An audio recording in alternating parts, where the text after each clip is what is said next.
Today, every key world forum accepts that indigenous peoples, who are about 6% of the population, protects about 60% of the planet's biodiversity and natural resources. Their wisdom, culture, knowledge systems, and way of life is critical to climate justice. They are the last line of defense against environmental chaos, especially indigenous women, the knowledge carriers. Yet, indigenous communities remain the most brutalized, the most displaced, and the most marginalized.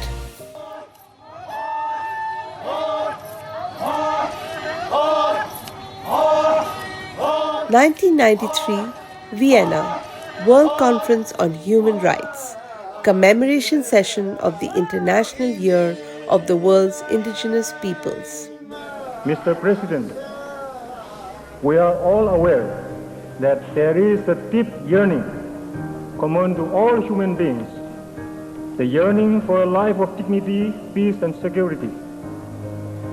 The call for a new partnership with the indigenous peoples by the UN is an affirmation of this reality and its resolve to mobilize the international community in support of specific measures needed for the creation of new world order free from discrimination of any kind.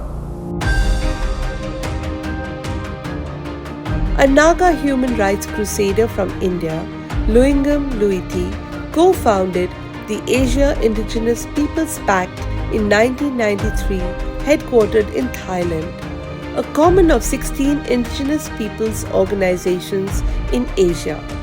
AIPP was born in the shadow of militarization of many Asian democracies and the rapid acceptance of an extractive, industries-led development paradigm that threatens lives and habitats of indigenous peoples like never before. An Asia-specific approach was crucial because 2/3 of the world's indigenous peoples live in Asia, representing 2,000 distinct civilizations.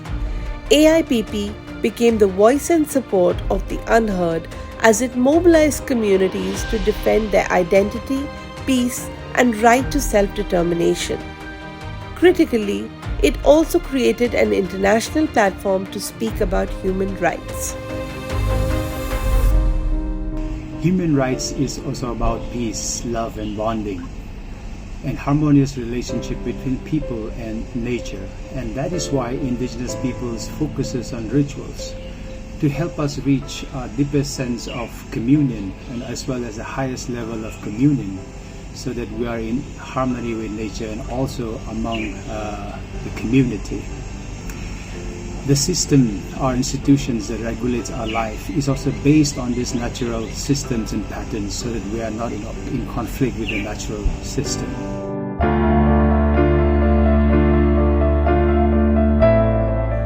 Over the last 3 decades, the AIPP movement has become a support for hundreds of extremely vulnerable indigenous communities across 14 countries.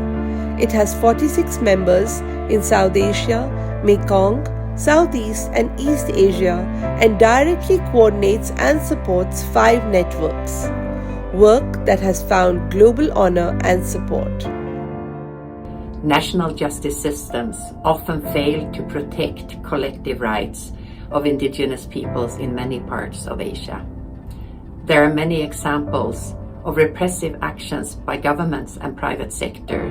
We are proud to be a development partner with AIPP to strengthen the indigenous peoples movement and solidarity in the region. As geopolitical complexities sharpen and atrocities compound, AIPP is empowering stakeholders from the ground up with a special focus on indigenous women.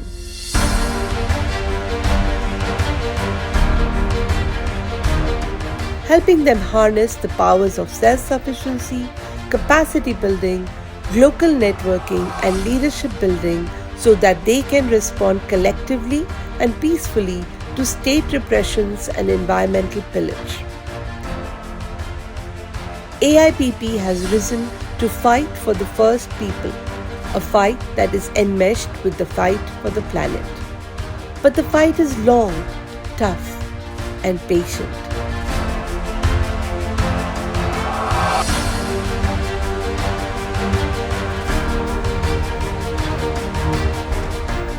Trusting our movement, because it is only through movements that we can change things. And remember not to rush, because it is only through a conscious step forward that we can sustain our journey towards the great future that we are marching forward.